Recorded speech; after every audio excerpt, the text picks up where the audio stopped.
안녕하세요. 반갑습니다. 주갈성교회 유형욱 목사입니다. 한 주간 잘 보내고 계세요?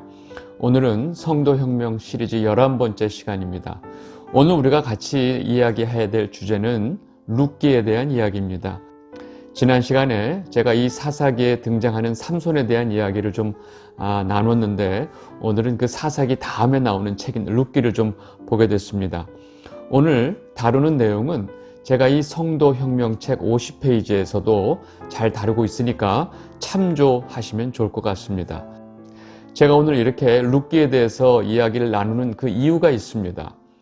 제가 어렸을 때 교회에서 매년 이 어버이 주일이 되면 언제나 변함없이 룻기에 대한 말씀으로 설교를 들었습니다. 왜냐하면 이 모압 여인이었던 룻이 이 남편과 두 아들까지 다 잃어버린 시어머니 그 나오미를 버리지 않고 내가 끝까지 어머니와 함께 하겠습니다 라고 이 맹세하는 그 장면은 우리에게 너무나 아주 지극한 효심으로 보이기 때문입니다. 그리고 그렇게 목숨 걸고 시어머니를 돌보는 이 룻의 이야기는 당시 교회 안에 이 며느리들로 인해서 아주 스트레스를 받고 있었던 많은 시어머니들의 마음을 달래기에는 사실 최고의 스토리였습니다.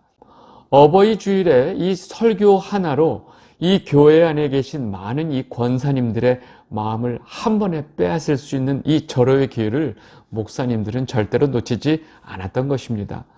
여러분, 무엇보다도 특별히 이 효를 중요하게 여기는 이 한국의 정서에서 시어머니를 지극정성으로 돌보는 이 룻의 모습은 모든 사람들에게 가장 인정받고 박수를 받을 수 있다는 사실이 사실은 이 한국교회에서 어버이 주일마다 이 룻기가 설교되었던 이유이기도 합니다. 그렇다면 정말로 룻기가 말하고 있는 내용이 우리에게 이 효라는 것을 강조하는 책일까 하는 것입니다. 부모에게 지극정성을 다하는 이 효를 강조하는 것이 이 룻기의 목적일까? 오늘 이 룻기의 말씀을 보면서 이 문제에 대해서 좀 자세히 좀 살펴보도록 하겠습니다. 먼저 이 어버이 주일 때마다 듣는 이 단골 설교, 이 본문 말씀을 좀 보도록 하겠습니다. 룻기 1장 16절에서 17절입니다. 룻이 이르되 내게 어머니를 떠나며 어머니를 따르지 말고 돌아가라 강권하지 마옵소서. 어머니께서 가시는 곳에 나도 가고 어머니께서 머무시는 곳에서 나도 머물겠나이다. 어머니의 백성이 나의 백성이 되고 어머니의 하나님이 나의 하나님이 되시리니 어머니께서 죽으시는 곳에서 나도 죽어 거기 묻힐 것이라. 만일 내가 죽는 일 외에 어머니를 떠나면 여호와께서 내게 벌을 내리시고 더 내리시기를 원하나이다 하는지라. 여러분, 정말 이 본문을 읽을 때마다 어떻게 이럴 수 있을까 하는 생각이 들면서 이 룻이 그 시어머니 그 나오미에게 하는 이 말을 들을 때 이 나오미의 눈물이 글썽하는 장면이 그냥 눈에 보입니다. 어떻게 룻은 자신이 모압 여인이면서 유대인인 이 시어머니 나오미에게 이런 말을 할 수 있을까? 여러분, 지금 이 룻의 입장에서 보면 자기는 모압 사람이기 때문에 이 유대인인 시어머니 나오미는 타국인이었습니다. 그런데 자신이 이 시집을 온 집에 이미 시아버지가 모압에 온 이후에 죽었고 자기가 시집 온 이후 한 10년이 지나서 자기 남편의 형도 죽고 자기 남편도 죽고 이 집안의 모든 남자들이 다 죽게 됐습니다. 결국 혼자가 된 이 나오미는 자신의 원래 고향이었던 베들레헴으로 돌아가면서 이 두 며느리들에게 이제 너희는 너희 백성에게 너희 신에게 가라라고 강권을 합니다. 그런데 사실은 자신의 동서였던 오르바는 이미 고향으로 떠났지만 이 룻은 끝까지 어머니 곁에 있다고 이렇게 맹세를 하고 있는 것입니다. 여러분, 그렇다면 이 룻기의 주제는 남편을 잃고 아들 둘도 잃어버린 이 홀로 된 시어머니에게 효를 다하는 이 며느리 룻이 하나님께 복을 받는다라는 것이 결론일까요? 그렇게 보려고 하면 또 그렇게도 보일 수 있습니다. 여러분, 이 룻기의 주제는 효가 아니라는 거 여러분들 잘 아시죠? 물론 시어머니 나오미를 헌신적으로 섬기고 그녀를 따르고 있는 이 며느리 룻의 모습은 정말 너무나 귀감이 되는 너무나 중요한 모습인 것은 우리가 부인할 수 없습니다. 그런데 만약 이 룻기의 주제가 효라고 본다면 정작 이 룻기가 전하고자 하는 진짜 중요한 메시지는 다 놓치게 된다는 것이 더 큰 문제라는 것입니다. 왜냐하면 성경 전체의 주제가 예수 그리스도의 복음이기 때문에 이 룻기의 주제를 단순히 이 룻의 효성에 집중한다면 우리는 룻기에서 제일 중요한 메시지를 놓칠 수밖에 없는 것입니다. 그러면 룻기가 전하는 정말로 중요한 메시지는 무엇일까요? 그 힌트는 이 룻기의 맨 마지막 부분에 있습니다. 룻기 4장 18절에서 22절입니다. 베레스의 계보는 이러하니라. 베레스는 헤스론을 낳고 헤스론은 람을 낳았고 람은 암미나답을 낳았고 암미나답은 나손을 낳았고 나손은 살몬을 낳았고 살몬은 보아스를 낳았고 보아스는 오벳을 낳았고 오벳은 이새를 낳고 이새는 다윗을 낳았더라. 여러분, 이것이 룻기의 마지막 장면인데 여러분 잘 보시면 이 보아스와 룻이 오벳을 낳고 이 오벳이 이새를 낳고 이새가 바로 다윗을 낳습니다. 이새의 아들 다윗 아시죠? 여러분, 결국 뭐예요? 이 룻은 다윗의 증조 할머니였던 것입니다. 여러분 잘 생각해 보세요. 다윗이라고 하는 인물은 구약에서 예수님을 예표하는 가장 중요한 인물입니다. 왜냐하면 예수님을 지칭할 때 다윗의 자손이라고 부를 만큼 이 예수님의 중요한 혈통적인 조상이 바로 다윗이기 때문입니다. 그리고 이 룻기라고 하는 이 책의 젖을 의도는 당시 이 룻기의 배경이 되는 그 영적 암흑기였던 이 사사시대가 이 한 여인의 믿음을 통해서 이 영적 암흑기가 끝날 것이라는 것을 암시하고 있습니다. 왜냐하면 이 다윗의 탄생으로 인해서 이스라엘 역사의 가장 영적 암흑기였던 사사시대가 끝나기 때문입니다. 여러분, 결국 룻기는 어두운 영적 암흑기 시대인 이 사사시대가 끝날 것이라는 한 줄기 빛을 보여주는 사건입니다. 그리고 이 다윗의 자손으로 오실 예수 그리스도의 탄생, 즉 하나님의 구속의 역사가 이 사사시대 같은 영적 암흑기 속에서도 그대로 진행되고 있었다는 사실을 우리에게 보여주는 책이라는 것입니다. 이 영상을 보고 계신 주갈성 성도 여러분, 여러분들이 지금 아무리 어두운 이 삶의 터널을 지나고 있다 하더라도 지금 이 순간에 여러분들의 생명을 위한 하나님의 구속의 역사는 멈추고 있지 않다는 사실입니다. 그 터널을 통과하는 동안 우리는 죽을 것 같은 고통 속에서 괴로워합니다. 그런데 그 순간에, 동시에 그 순간에 하나님께서는 우리 스스로 절대로 감당할 수 없는 이 엄청난 구원의 역사를 이루고 계신다는 사실입니다. 뼛속 깊숙이 퍼져 있는 암세포처럼 우리 영혼 깊숙이 퍼져 있는 이 죄성을 치료하시고 빼내시기 위해서 우리를 이 고통의 수술대 위에 올려놓으신 것입니다. 그리고 그 어둠의 때는 반드시 지나갈 것이고 빛 대신 주님께서 당신의 삶에, 여러분들의 삶에 밝은 빛을 비춰주실 때가 곧 온다는 사실을 여러분들 결코 잊으시면 안 됩니다.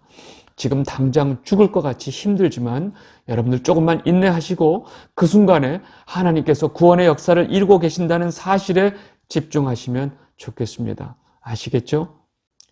여러분, 모압 여자였던 이 룻이 자신이 시집을 온 이 시댁 집안이 완전히 쫄딱 망하는 것을 직접 봤습니다.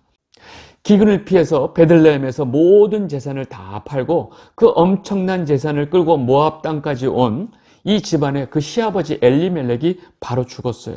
그리고 곧이어서 그 집안의 장남, 남편의 형도 죽고 결국 자신의 남편마저 죽게 됩니다. 결국 그 집안에 이 남자의 씨가 완전히 끊기는 것을 이 룻은 그대로 목격을 했습니다. 결국 홀로 된 시어머니인 나오미와 남편을 잃은 두 며느리 오르바와 룻이 집에 남게 됩니다. 한 집안의 남자들이 다 죽고 과부 3명만 남게 되는 정말로 너무나 비참한 상황이 되어버린 것입니다.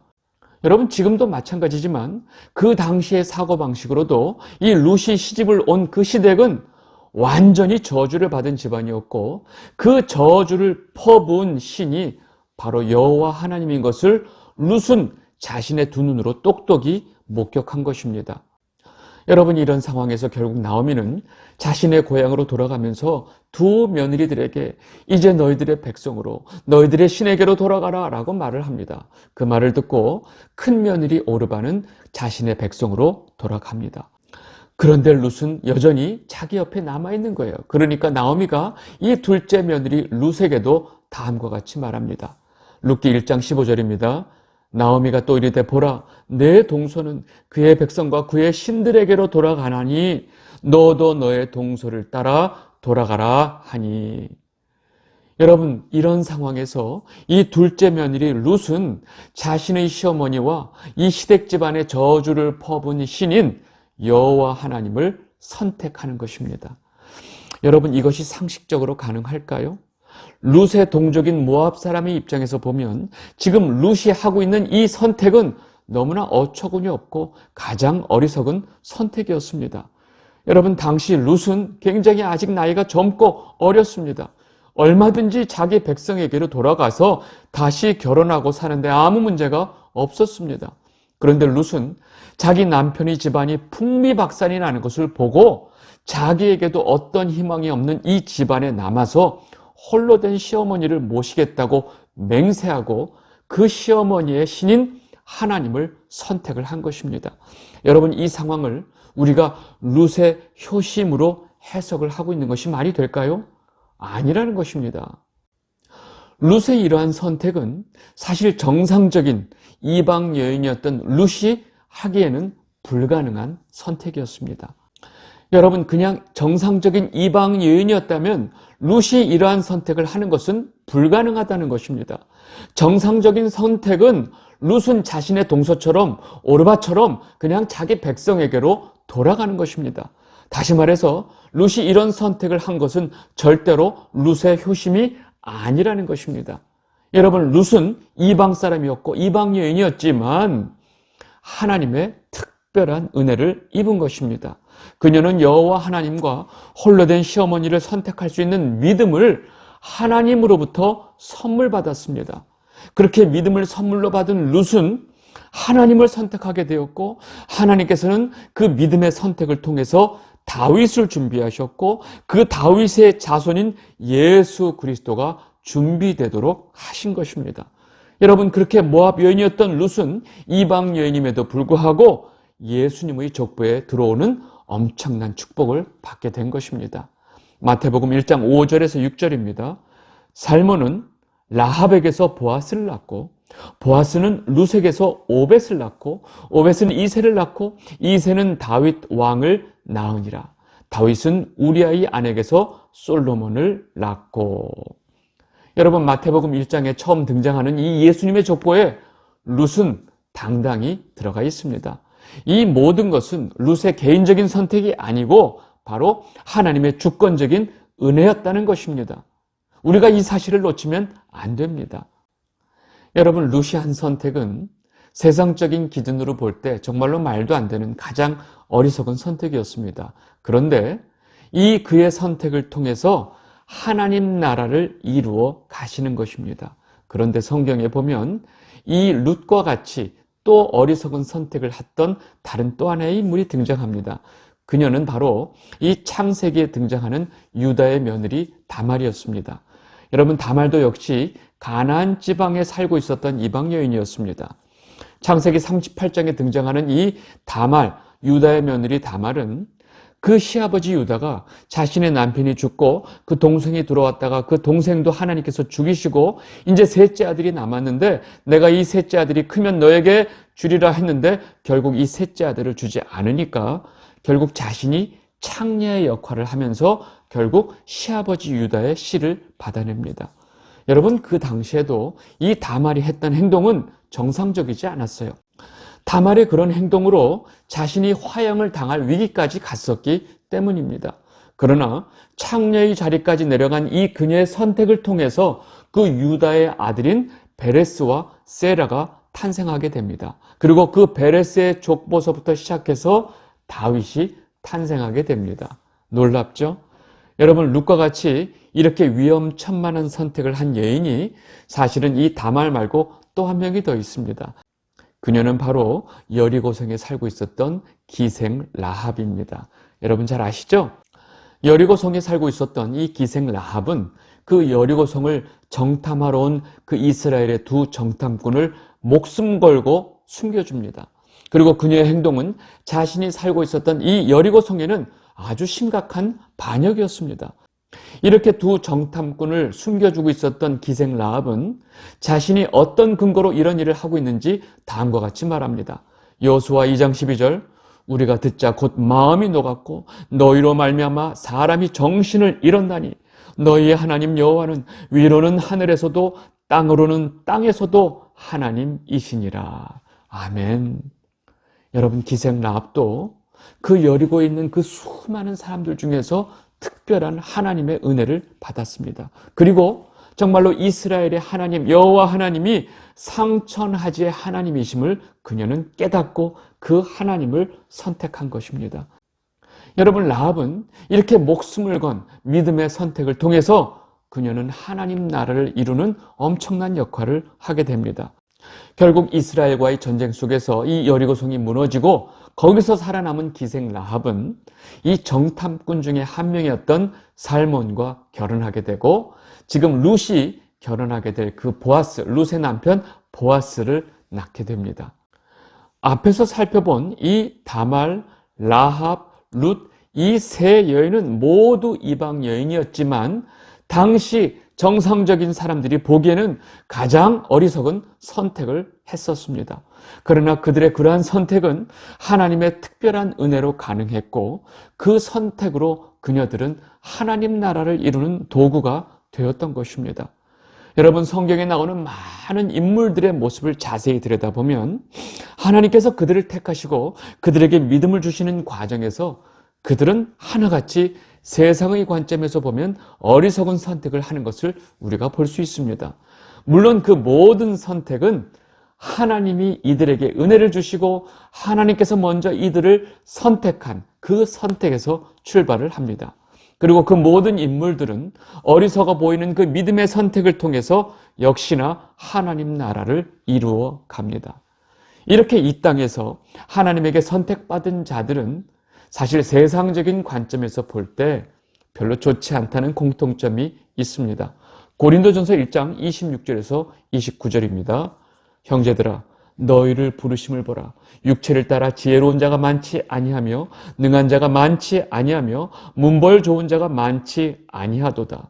그러나 하나님께서 세상의 미련한 것들을 택하사 지혜 있는 자들을 부끄럽게 하려 하시고 세상의 약한 것들을 택하사 강한 것들을 부끄럽게 하려 하시며 하나님께서 세상의 천한 것들과 멸시받는 것들과 없는 것들을 택하사 있는 것들을 패하려 하시나니 이는 아무 육체도 하나님 앞에서 자랑하지 못하게 하려 하심이라.